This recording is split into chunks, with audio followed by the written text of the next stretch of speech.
Good afternoon, everyone.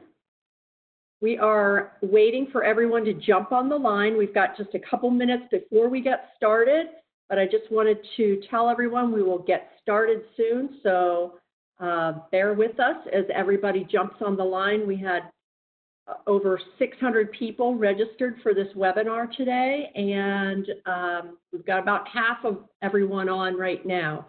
So bear with us, and we will get started in just a few minutes. Thank you.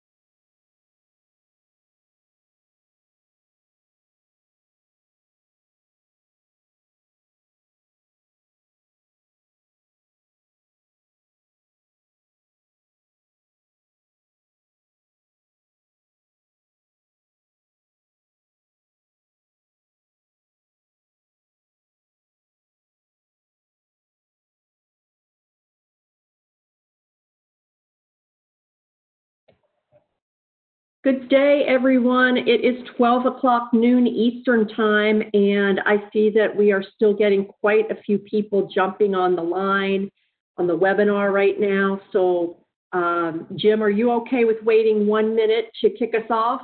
1 or 2 minutes? Okay. All right. I am going to go ahead and mute myself. Folks, stand by. We're going to get ready to start the webinar soon, but we just want to give people couple minutes to jump on the line before we get started, and then Jim Heisler, our chair, will kick us off.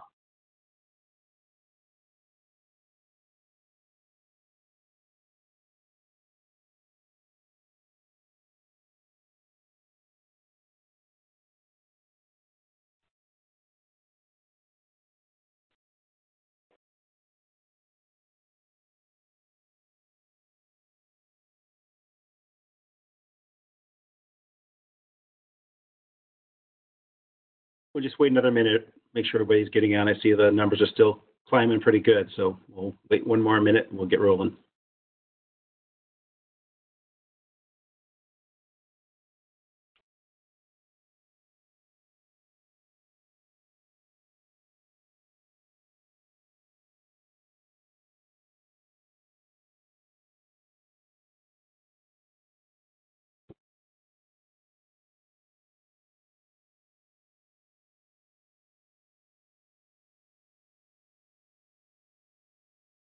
All right, we're getting close here. See, the numbers are still climbing. Almost 400 people on the call. Give it another 20 seconds. Still going up.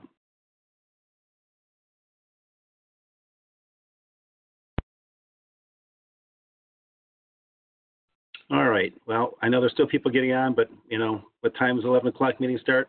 11:02. So, hello everybody, and welcome to our second live streamed AE Institute education session. This is the Virtual Communication in the Age of Social Distancing session. I am Jim Heisler, the co-chair of the 2020 Joint AE Institute, and I'm the CEO of the Heartland Realtor Organization in Northern Illinois. I want to give a quick shout out to our co-chair, Bill Sterling. He's the CEO of the Newfoundland and Labrador Association Realtors in Newfoundland, Canada. Hello, Bill. Thanks for all your work. With that, it's my pleasure to introduce today's panel, and we're going to get this rolling right away. So, starting off with Candy Cook, my good friend and fellow Realtor University graduate. She's a senior instructor with Real Property Counselors, Inc. She's licensed in Texas as a real estate broker. She's a certified general appraiser and instructor. Education is her passion, and she's the president-elect of the Real Estate Business Institute, REBI. Don Hauser is with us. He is the Associate Director of Professional Development for Texas Realtors and has been an advocate of quality education for more than 14 years, working to collaborate with local associations to meet the education needs of our members in a timely, relevant, and cost-effective way. Brent Lancaster has been delivering high-quality course content for the past 16 years as the president and CEO of one of the nation's oldest real estate schools, the Bob Brooks School of Real Estate in Baton Rouge, Louisiana. And Laura Vinci works in the Information Technology Group at the National Association of Realtors. She prides herself on introducing new technology tools to help teams efficiently serve members by strengthening communication and collaboration. With that, just a quick thanks to all of you for presenting today. John, I'm tossing it to you. Thanks. All right, Jim, thank you so much for that. And thank you to the AE Institute for allowing us the opportunity to present this session to everybody in this new format. We just want to give you a quick heads up of what we're doing and what we did and where we're going. So last year, Brent and Candy and I all actually presented at AE Institute, and we talked about the concept of virtual learning and some of the benefits. Obviously, live classroom instruction is the best opportunity out there, but when that doesn't lend itself, then this, in our opinion, is the next best thing. Ironically, we were going to also present more of a how-to as opposed to a concept session about education, and here we are, talk about a how-to opportunity. We're in a virtual session now and seeing the benefits of it. The real thing that we want to reiterate right this moment is really just the value that this can bring to our membership. Right now, I don't know about your situation, but we're a shelter in place here in Texas, in Central Texas, and so with that, we're all home and trying to still engage our members and still operate in a way to communicate and still offer a value to them. And so this is a great chance to be able to learn some tools and tips and tricks of various platforms to be able to use it in engaging your members. So with that, we have Brent working with Adobe Connect. Candy's going to be talking about Zoom, and Laura's going to be talking about Webex. Just so you know, the intent of this time is not just a presentation, it is a dialogue. So we do have the chat feature up, and it is operating. And so as we're presenting, please feel free to submit any questions or comments via the chat, and we will try to incorporate it in the time in which we are actually presenting. But if not, then we will also catch up at a later time at the end with some further Q&A. But please feel free to dialogue via the chat. We are watching it, and we will also communicate that stuff at that time. So with that, I will go ahead and pass it over to Brent. Super. Thanks, John. How are we? My name is Brent Lancaster. Good morning to some of you. Good afternoon to others of you, I guess, given the time zone. So I really appreciate the opportunity to be here. Again, thanks to Jim and Kyle for kind of making this available, John. I really appreciate you and that sort of thing. So what I'm going to do is I'll be as brief and quick as possible and allow kind of everybody the idea to present. But certainly, as John said, this is to answer your questions, and I think that's kind of where we are. I feel like to some degree this is going to be a little bit of a fire hose. Because you're going to be given so many platforms and different things. So hopefully you can see on the screen our contact information, and feel free. I'm going to speak on behalf of all the panelists. We're here to help, and we want to know essentially how we can help. So please allow us that opportunity. If you have detailed questions, you need anything, by all means, certainly let us know. So looks like I have the con now. So let's see what we got here. Can y'all see me larger than normal? Andy, I can see you. Can you give me a head shake if I'm big, or do you still see the contact information? Okay, so let's see what we got here. Let's try and make this as bigger as we can. Let's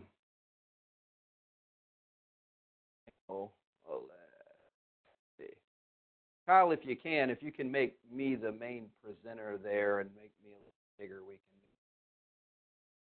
I don't think we're able to do that, Brent, because the slide is on the screen. Oh, got it. Okay, well, we'll just do the best that we can. So I just wanted to show you a little bit of the virtual aspect of Adobe Connect. Sort of my background, I've been doing, this is kind of what we do, virtual education for licensing and education for real estate agents and members and things.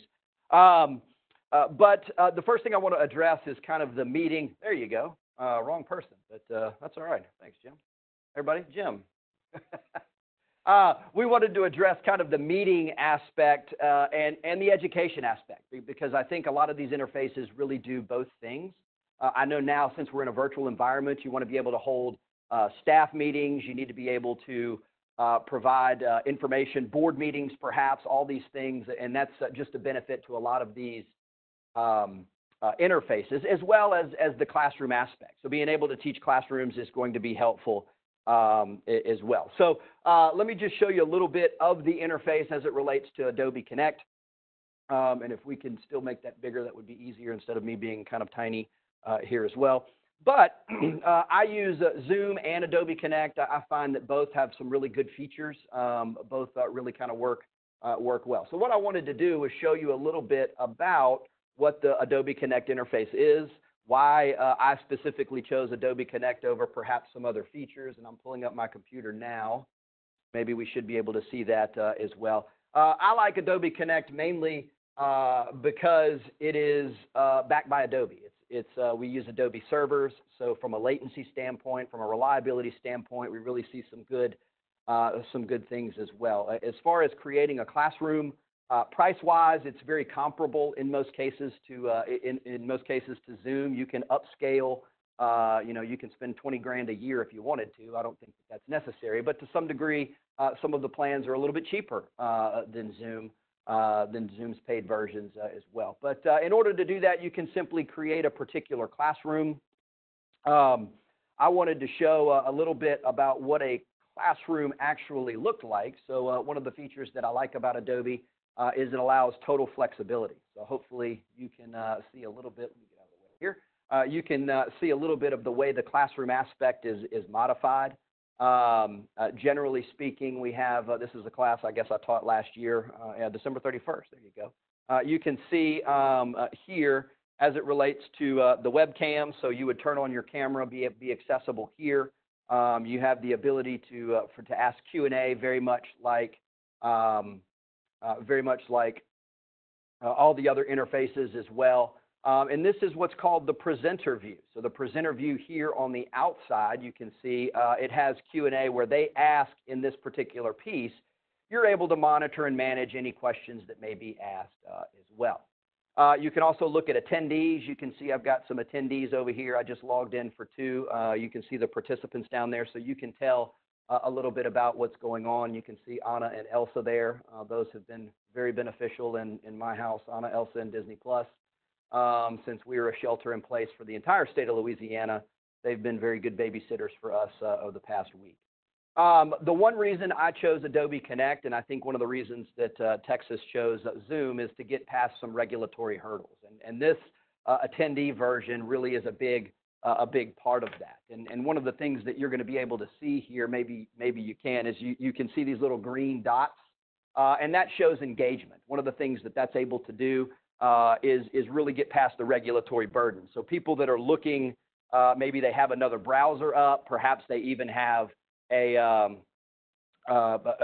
their computer goes to sleep. This was allowing a lot of regulators, a lot of state regulators to say, hey, now they have a method with which to make sure that students are there. So we've been able to deal with the regulators here in Louisiana. We've worked with regulators in some other states. We've even got these courses approved via Arello. So that was a real big piece, that engagement meter there. So if you're looking at this from an education standpoint, not only just a meeting platform, but an education standpoint, it's going to be really good. The other thing that I like about Adobe Connect is on the side over here, on the right-hand side, you can see different discussion modules as well. So you can set up your presets, so to speak, where I have a preset set for a classroom. If I'm going to hold a meeting, I have a preset set for here, so we can share files, we can chat, we have some discussion notes down here, and then collaboration. You can see there's a big piece there. It's got a whiteboard that you can kind of draw and do all sorts of, you can draw, take notes, and do different things there as well. So the preset function really is beneficial for me, because I like to set it and forget it in many cases. And then finally, what I wanted to do was show you a little bit of what the student sees. You can see, this is the instructor view. So the student sees everything over here. Everything kind of this way is just the instructor view. So I'm going to switch a camera here and show you an interface of what a computer looks like. I can do this. There we go. So this is what either Anna or Elsa's computer looks like. So this is kind of what the user would see. This is the different classroom, and again, the webcam would be generally in here a little bit, and that would be functions that are good. So Adobe Connect really is a pretty good way in which that you can whoops, that's the wrong button, that you can really provide for your members. Zoom is a really good interface. as well. I'm less familiar with Webex, and I'm really glad that Laura's on here to kind of talk us through a little bit of Webex as well. But I would be happy to entertain any questions that they have. Again, just to give you some information, my email and my phone number are right there. That's my cell phone. Should you have any questions, you need anything, by all means, you're more than welcome to communicate. But I don't want to take any more of your time. I just wanted to go through that Adobe interface. Let everybody know that, in my opinion, it's a really, really good interface. Zoom is a really good interface. So I think those are wonderful. So that's all I got. What else do we have? Zoom has privacy risks. I see. I'm not sure about a privacy risk issue. I haven't heard that. I don't know. I think there's some issues kind of with making events public. There may be an issue where people can kind of come in and do different things like that. So I think that's certainly something that's there. Hey, Brent, can I interject really quick? Sure. This is not in the chat necessarily, but the one thing that we had previously discussed was the idea of member engagement. I know that you had said that you can see things, see their activity.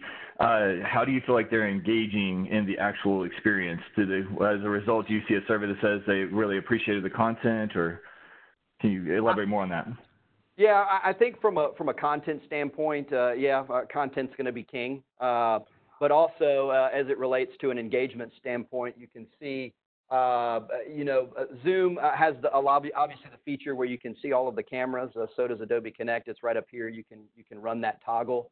But also, we do poll questions. So I think member engagement to make sure people are there. You can have poll questions and different things like that. So this was taught on New Year's Eve because our license expires on 12/31. So of course, you have people that wait to the last minute. So we do poll questions, we do engagement, you can turn cameras on. I do think there's ways to create that member engagement. What I have found, John, and I'm interested to get your take on it, is the reason that we chose our platforms was for very specific reasons. And I've been using Adobe Connect since 2014. But over the years and with various updates, everybody has kind of come together and to some degree provides really a lot of the similar functions. So now I think they're a lot more similar today than they were when we made our decision to initially purchase. Do you find that? Yes, absolutely. It looks like I'm spinning. Oh, yeah. So I've actually found I've worked with 3 different platforms in various capacities, and all of them are really similar. It's a lot about what is most convenient and user-friendly for you, and then equally what is convenient and most user-friendly for the people you're trying to engage. If you're trying to have an education session, the biggest thing is to make sure that your regulatory entity is okay with it. Yeah. And so whatever that works and however that operates, like in our state, you have to be able to see and hear everybody, which means we can't use Adobe Connect. We have to use Zoom. Privacy is another concern. You want to make sure that you set it up in such a way to make sure it's safe for everybody. But then lastly, it's also just about the user experience for the member as well, making sure that they're able to use it and they understand how it operates. I think you're dead on. Adobe did create the function where now you can see a lot of those cameras now, so that function's there. Doug asks, if you do a webinar, do you have several surveys and polls that keep track of who answers in order to issue a certificate? Yes, we do. We answer, so if I'm teaching maybe a 2-hour class or any length of time, we ask several poll questions throughout the class. And then if I take a break, we come back from break and say return from break. So you can see one here. I would come back from a break and I would kind of pull this in and say, hey, returning from break. And then it would be a feature there. So let me show you what the user would see. So it would simply just do that and then be answered a yes or no. And then I would be able to see everything here. So 32 people in my class answered yes, they're returning from break, and then you pull that out. So there is a reporting feature afterwards where we go back and we say, how many poll questions did you answer? Your engagement meter was active the entire time. And that was really able to get alleviate a lot of regulatory hurdles for us. So good question, Doug. And you can make those up ahead of time. One additional thing, just from an administrative standpoint, it seems like, at least on my side, I had a Q&A feature, but yet I can't respond in the Q&A feature. I don't know why. That's the one thing I haven't figured out yet, so sorry, guys. But please, if you do have any questions, make sure you use the chat component, because that is something we can watch and monitor. So make sure to put any questions in there like Doug did, so thanks. Sure. Yeah, if there are any, I can't see the Q&A feature either from here. So Can I interrupt? I can see it, and we have a question that says, what are approximate costs for Adobe Connect, and do you know if NAR will have discounts available to associations for platforms like this? I cannot speak on behalf of NAR, but what I can tell you is Adobe goes from about $500 a year all the way up to various platforms. We do, and just kind of depending on how many people you want, for $500 a year, which is I pay the typical source that we have is I pay $500 a year for Adobe Connect, and I pay more than that for Zoom. The Zoom webinar feature is about $60 a month to do all the things that I need to do as well.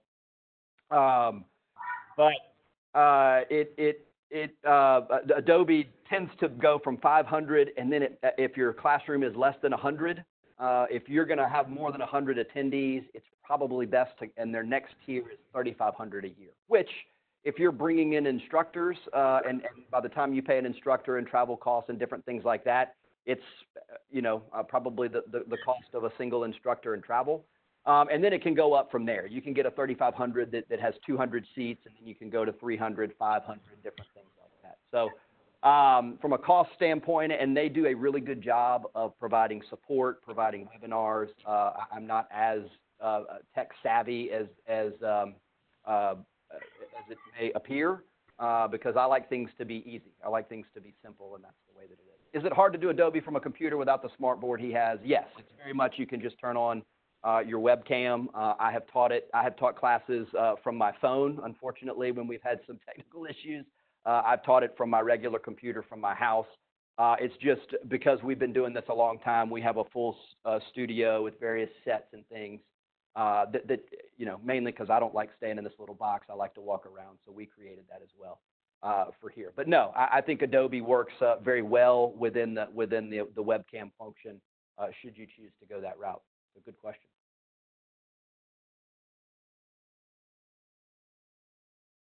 Anybody else?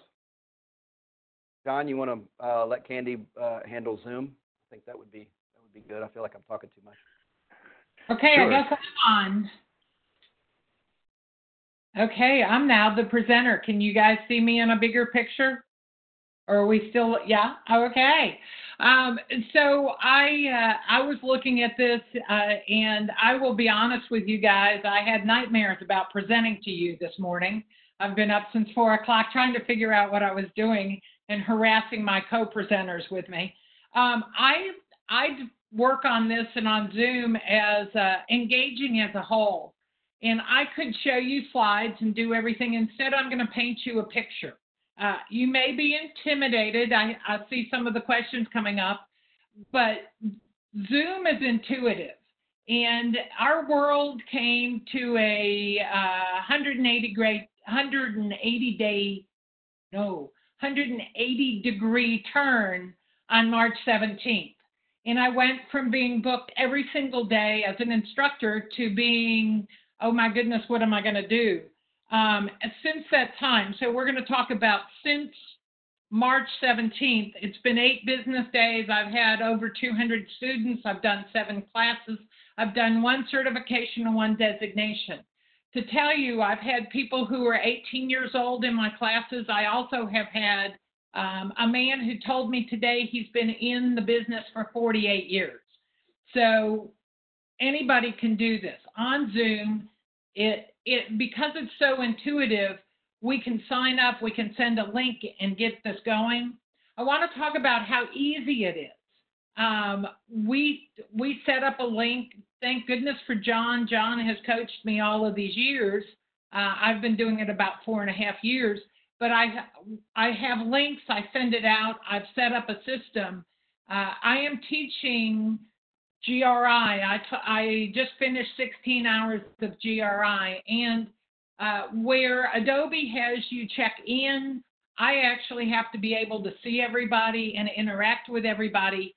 It gives me the opportunity. I have breakout rooms, which my students in the last 2 days have been thrilled with, where I can actually just click a button, throw everybody out into their own room with as many people as I want to put in there. They talk, and when I feel that they've done enough interacting with each other, I can click a button, I bring them back in. It's all just set up on a computer, nothing fancy, okay? We truly are mirroring or coming up with tools that make them feel like they're in class. We have screen sharing where I can put up things. Brent had done some screen sharing also. We have whiteboards where we can draw on things. We have virtual backgrounds. I have to tell you, everybody, my students have adopted this. They have become so comfortable with it that they're all creating virtual backgrounds, and I can't tell whether they're at the beach or whether they're in their living room because they've got all of these things going on. They're interacting on chat. We have private chat. We have the ability to put up different types of files. We can share our files either privately or to the whole group. Zoom has allowed me to do this. Most people would never have touched this except for the coronavirus.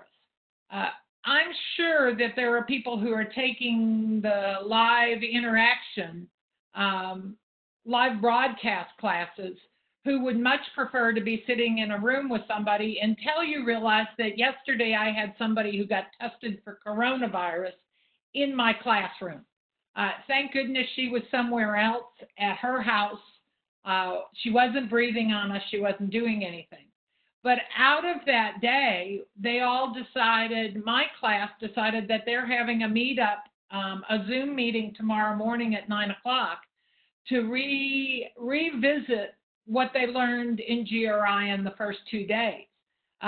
We've already set up the other 2 sessions for that designation, and students are jumping in.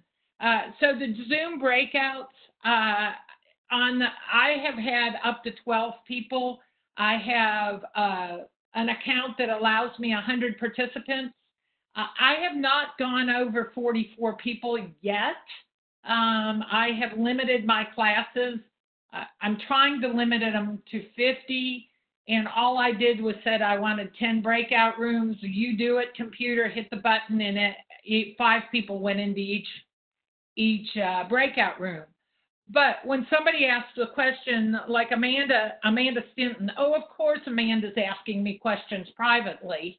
Amanda Stinton, who is another one of our graduates from Realtor University, she's talking about how many people can we put in here? How many people can we do this with? What John would tell me, and probably Brent would say the same thing to me, is, hey, just look it up on Zoom. 2 days ago, I had an issue, sent in a message because I could not find the information. Within 5 minutes, Zoom had answered me back and gave me all of the information that I actually needed to be able to make my system work the way I wanted to. Right now, I'm sitting on my laptop because my speaker wouldn't work. I didn't have time to work on it. I just came out of a class. But interacting, I want people to understand that our ability, whether it's a meeting, whether it's a meetup, just getting people together, I know that some of our leadership has had a happy hour of getting together. I've done a couple of them where I meet up with my students just to visit because we're getting kind of lonely here. Zoom is allowing us to have this opportunity to do this. One of the interesting things that I have found is that we all are dealing with dogs, spouses, kids, you know, the doorbell ringing, all of these things while we're sitting here trying to do this business. People are pretty darn forgiving right now. And I know that one woman was having trouble with her 6-month-old baby. We all sat and gave her a little bit of time to pull it back together. I'm going to give out certificates for those people, those children who are attending my classes. I've had several who have sat in the whole time. I'm wondering if NAR can give out certificates to our dogs for those dogs and cats that are participating in this. Our engagement is amazing, okay? Somebody just said, why do I think, I believe Laura is talking about Webex. I like Zoom just because I'm old and it's easy for me. Just saying. Each one of us can find something that's good about our system that we use. We probably have some things that are making us crazy about what we use, but it's our engagement. And how do we make sure that we keep our engagement going on? My last thing to say is I just finished a class on vacant land sales. By the end of it, my 12 people had all interchanged and exchanged their contact information. I believe 2 deals came out of my class just now. So how do we keep going? Here it is. Let's have that interchange, okay? Anybody have questions? Anybody want to talk? John, do you have anything? Yeah, I have a quick comment, and then I'm going to kick it back over to you to answer a quick question. So you had talked about pricing and structures and things like that. The primary conduit for Zoom is a meeting experience where you can see and hear everybody. That's what works in our state because we have to be able to see and hear everybody for it to count as CE. Our current platform, it goes up to 100. It costs 100 participants at any given time. That's a lot of people on a very small screen. But you can get up to 100, and it costs a whopping $200 a year. You can go more than that. They have a large meeting instance. It goes to 500 or more. And so it gets a little bit more expensive, and you have to scroll a little bit to see everybody. They do have a webinar experience, like Brent had mentioned, and it's about $1,500 to $2,000 a year to start, and that's with about 100 participants, maybe 200. And it goes up from there. And I think that basically, as Brent had mentioned before, every platform is very similar as far as what it offers. It's just the way that it works. I think Adobe Connect also works on phones, as he had mentioned, because he had taught a class that way. Zoom works on phones. It works on tablets. It works on computers. And almost all of them, I bet, are very similar, that you can go onto their website to find the pricing, but also how does it work? And it's simply just asking a question within the application or within the website, and it usually has the answer. You're not the first one to come up with that question.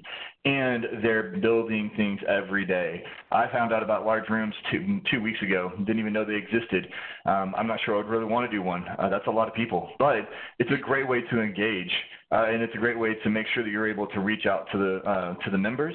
Is it fun with the virtual backgrounds? Sure, yeah, it's fun, but it's also a way to really make sure that we're able to connect at this time and be able to offer meetings that are more frequently than you would in education when you can't get out of your house. One thing that Jim Heisler had asked Candy, can you cover virtual backgrounds and its benefit? Yes, it's fun, but is there a benefit to it as well? Okay, so I'm sitting in my house right now. Would you rather look at this, or would you like to have a virtual background, a little more professional looking? You may be able to put some information behind you up on your virtual background of information. I could have my contact information behind me, any of those pieces. And in addition to that, you can use your own photos or your own slide, as Candy had mentioned. The one thing I was going to mention really fast, it's really important. The first time is the worst time for anybody in any experience, not only hosting, but also your members. They don't know what they don't know. So having a quick how-to to get started and the parameters and expectations. In the education world, we have to tell them, if you do this, you can't get credit or whatever it might be. But giving them a quick how-to so that way they do it the first time, the optimization, making sure that the system requirements are met, or you make sure you use this platform, or make sure you use hardware internet connection, whatever the system requirements are, giving them a how-to to get started will help overcome that hurdle to get them going the first time. Let's see. Oh, yeah, first time is worst time. Go ahead. Can I say something real quickly? Yeah. I teach on a full-time basis, guys, and I will tell you, the first time I cried, truly. I got done with my class and I started to cry. Yes, It's very hard in the beginning to get going. Just be patient. Everybody's in the same place. Angela Emerson said, we're learning at such a fast rate. Yes, we are. It's every moment something is happening. But my comment to everybody is that if you need me, like Brent said, I'd be glad to set up a Zoom meeting this weekend. If somebody wants on, email me. I'll put together something and sit down and talk. And what I've found is that everybody's helpful. Everybody, including your students. You'll have students or you'll have members interacting with you that have used Zoom before. I loved it. I had one person say, look at the bottom of your screen. Now look over to the left, click that down arrow. Seriously, it's to that point where it's just like being in the room with the people. They're telling you what to do. Thanks for that, Candy. And I think that we've exhausted that. I will say, because I bet this is also true for Brent and Laura, we have a how-to, what we use for Zoom and our basic getting people started. We'll be happy to supply it. You can just reach out to one of us and we can give it to you. And I bet Laura has the same for Webex, and I bet Brent has the same for Adobe Connect. And so if you need any of those, just to get started, there's no point reinventing the wheel. You're welcome to reach out. We'll be happy to get them to you. All right. I think that actually covers it for Zoom. If that's okay, Candy, we can move over to Laura. Okay. All right, Laura. All right. Hi, everyone. Thank you to Jim and Kyle and my fellow presenters for having me today. I'm excited to talk about Webex. We at NAR have been using Webex for about 10 years, and I may be a little bit off on my timing. I've been with NAR for 15 years, and I have primarily introduced, major collaboration tools to NAR staff. Webex was probably the first one that I ever rolled out. So I definitely know a little bit more about Webex than other tools. Although, Candy, I will say that, Zoom is pretty easy and definitely a favorite among staff who have used it. So, I have a little bit of experience in both, and both of my children, from a personal perspective, both of my children are doing e-learning, and they're only using Zoom with their classroom. So I'm actually learning it by proxy a lot more than I ever expected to. So, and I do love it. So about Webex, we use it for various use cases at NAR. And I know there are several NAR staffers on this webinar right now. And so you've probably heard me like a broken record.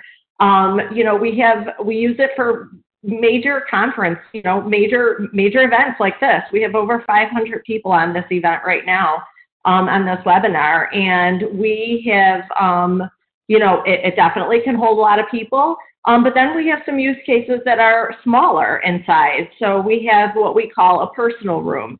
So if I want to do an ad hoc meeting with maybe just a few people, I can send out a link to my personal room, and people can easily just join in. I can share my screen, I can hear them, and I can, just collaborate really in any way I want to. So that's useful for sort of the smaller events. I use my personal room every morning for a meeting with my team. We meet every day at 8:30, and we use it, just to join in. There's 7 of us that join in, and, it's quick, it's easy, and it allows us to really just communicate daily issues with each other. And then there's meetings. There's meetings that may be 15 or 20 or 30 or 50 people. And those can be more, they're a little bit more structured. So you can set those up using a password and add some extra protection and security on it. And that goes back to one of the questions earlier, I believe, when Brent was presenting about crashers. So right now we're seeing an abundance of crashers crashing into public meetings. So if you wanted to add some security, you would definitely protect that with a password or registration, like we all had to do for this event. So meetings, you can schedule as often as you want. There's recurring settings. And again, they're a little bit more protected, but you have all of the same features in Webex. So again, you can record, you can survey people after meetings, you can request registration, ahead of time. You can post an agenda ahead of time. And you can also share your screen and do some of the more robust features. And then there are events. And right now we're in a Webex event. So events are for, you can have like an interaction of about 3,000 people. And that's great. And it has the capacity. And, you know, I don't usually, and I say usually, experience any latency. But right now, I will tell you with how many users have been using remote tools like Zoom, Webex, even my cell phone, I have really poor reception sometimes because everyone is really communicating at a different level right now with all of the shelter in place going on and all of the, you know, the remoteness that is happening in the world. So, so back to events, 3,000 attendees really easily. So if we had 3,000 on this, it would be just fine. But then I can stream up to 40,000. So if I didn't have any interaction and I was just streaming and everyone was completely muted and there was no way for any type of interaction except for audio only, I can do that up to 40,000 people on Webex. And Webex just recently rolled out Webex Teams, and it is everything that it sounds like for Webex. So it has all of the same features, again, collaboration, whiteboard, meetings, chat, all of that, but there's more file sharing that can happen. So so that's sort of reminds me of Microsoft Teams a little bit, maybe a little spin-off, but it is exactly what it sounds like. So another thing in terms of connecting and meeting via Webex, either meetings or events, you can do that via browser. You can do it, you can join via desktop app, mobile app. So I have a Webex, Cisco Webex app on my iPhone. I can start a meeting there in my own personal room. I can join a meeting if I wanted to. Of course, I wouldn't join an event to this size. It's just my comfort level, although I really can. I just don't know how I would hold the phone and really interact. It's just, again, a little outside of my comfort level, but it's doable and it's great. And it's Android, you know, Android, iPhone, iPad. So that's a great feature to have. And then there are other integrations that Webex has. So it integrates with some of our other collaboration tools. Internally at NAR, we use Slack. So there is a integration with Slack where I could be in Slack and start a meeting using my Webex integration. And it has an integration with Office 365 and Microsoft Teams as well. And those are just a few to mention. But they are some of the tools that are pretty widely used out there. So those all interact with each other. And again, it's just the convenience of using one of those, you know, collaboration tools and clicking a button and starting that meeting or event. And you can, you know, invite people as you wish, and or you can just start your meeting if it were planned. So that's pretty much the rundown for Webex. Like I said, there are very many use cases for it. We go from using it as just a dial-in number, like a conference call, 800 toll-free number, and then we do it for really robust meetings where we're doing screen sharing and presenting, we're whiteboarding, we're recording, and then I know some of the other questions were regarding reports and metrics. So after your event or meeting, you can generate reports on how many people attended, their attention level. So if they were multitasking, you can know a little bit about that, like what browser they were using, if they were in full attention the entire time, fully engaged. You can also do post-event or post-meeting surveys. And if you're an administrator, so one of the things I do is sometimes I'll pull metrics on how many meetings, how many times people are using Webex throughout a varied amount of days. When NAR started working remotely due to the coronavirus, I can tell you that I pulled metrics and there were 65 meetings in less than 48 hours. using Webex alone. And that doesn't count, picking up the phone and having, a few conference calls or even using other tools for it. So it's very widely used at NAR, and it's worked for us for a while. Like I said, we've been using it for about 10 years. And that's it. That's pretty much what I have. I'll be happy to take any questions. Laura, somebody asked a question a second ago about when you have an account with Webex, can you have multiple meetings concurrently on that one account? So when you have one, so I personally don't have experience with that. I do not. I have never had two or more than one concurrent meeting at the same time as the host. I have not. Got it. They also asked for the other platforms, so I'll speak on Zoom. You can have as many meetings as you want in the duration in which you have the licensed account, but you cannot have more than one meeting at a time. So that's true for Zoom. Brent, how about you? With all of them, I know with respect to Zoom and Adobe Connect, there are versions, and I said in the chat, think money, where you can have multiple meetings. In Adobe Connect, you're talking pretty substantial, but basically each license reserves, you can have same thing. You can have as many rooms as you want, but you can only have one meeting at a time. If you're looking to scale, for instance, Home Depot or so, and they have 5 different trainers or 20 different trainers doing multiple things, that's when you get up to pretty substantial dollars, and it probably starts at about 10,000 with that. Right. Just getting 2 accounts. At 500 each, just get 2 accounts and you'd be fine for multiple meetings. Right. So at NAR, we every employee has their own account, and we do that because of the personal room. So we used to have we had a contract where we had a toll-free number that was mostly shared between groups. So if I needed it at the same time as my VP, I was kind of in a pickle because I didn't have any other conference line to use. So when we renegotiated the contract with Webex, I believe it was around last year, probably about a year and a half ago, we had, and that was when they rolled out their personal room. So every person now gets their own personal room, and we have our own private room or private conference number to talk. And the cost will vary. So the cost, I have the approximate cost of Webex. Again, it is all license-based.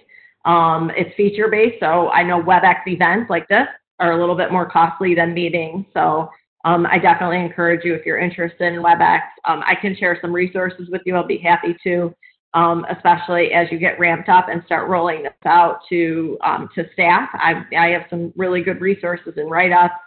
I've provided training that I can definitely share some training guides with you, and I may have a contact there that I can put you in touch with. And I see another question here. It says, is this what NAR will use for the virtual meetings in lieu of the May meetings in DC? I cannot answer that question yet. I am not privy to that type of information. I don't know. That's our events team is handling that, and I have not been involved in those conversations. There was another question. Thank you, Laura, for that information. And there was another question, and I don't know the answer to it. It says, what is the purpose of a Zoom room? So I do know in Zoom there's multiple things. There's meetings, there's webinars, there's something else called a Zoom room. I've never used it. So has anybody else? I don't think Candy has. Brent, have you? Nope. So the cool thing about what Candy mentioned a little bit earlier is you can simply go to Zoom and type in Zoom Room and their FAQs, and it will tell you anything that you want to know about it. It's a pretty robust answering platform. So that's one option. Unfortunately, I don't think any of us have used it, so we can't answer that. Is a hardware license rather than licensing a user? Okay, so Brad had indicated it is a hardware license rather than licensing a user. Ah, there you go. And then somebody else said something about breakout sessions. I know that there are breakout sessions for Zoom, and I think you had mentioned breakout sessions as well for Webex and also Adobe Connect, right, Brent? Yeah. So basically, they all work very similarly. They have a couple of uniquenesses, and it's all about your usability and the usability of your members. So you really have to take into consideration. Cost is also a big thing as well. We will definitely make sure those how-tos are available to you. It looks like most of the questions have already been answered, so it might be a good time to go ahead and close out. But as we had indicated beforehand, all of our contact information is posted, so you're welcome to reach out to us at any time, and we're all happy to help. And Jim, I'd like to turn it over to you. Great, thanks. If everyone can give me just less than 1 minute, just going to wrap this up. But thank you first to all the instructors. If we could applaud, we would. So thank you all. We appreciate it. You can just imagine we're applauding, standing ovation. High five. So thank you again. A few reminders before we sign off. Please fill out the evaluation form you receive following the session. It will be sent to all pre-registrants. Your comments will guide our future programming efforts. And then here's a big one. Next session is Tuesday, March 31st at 11 a.m. Central Time. Tuesday, this coming Tuesday, Association Legal Issues Amidst COVID-19. Again, he said it's the Association Legal Issues Amidst COVID-19. So NAR's legal team will provide valuable information for managing your associations amidst COVID-19 environment. So be sure to tune in. Be on the lookout for registration information on the Hub, the AEI year-round Facebook page, and nar.realtor, the AEI landing page. Lastly, as Kathy McFadden asked, yes, all sessions are being recorded, and this will be available on the AEI landing page on nar.realtor. So on behalf of Bill Sterling, the co-chair, Katie Schatz, our vice chair, the entire AEI advisory board, and myself, thank you again for joining us today. We appreciate your participation. Hope to see you all again on Tuesday. Thanks much. Take care.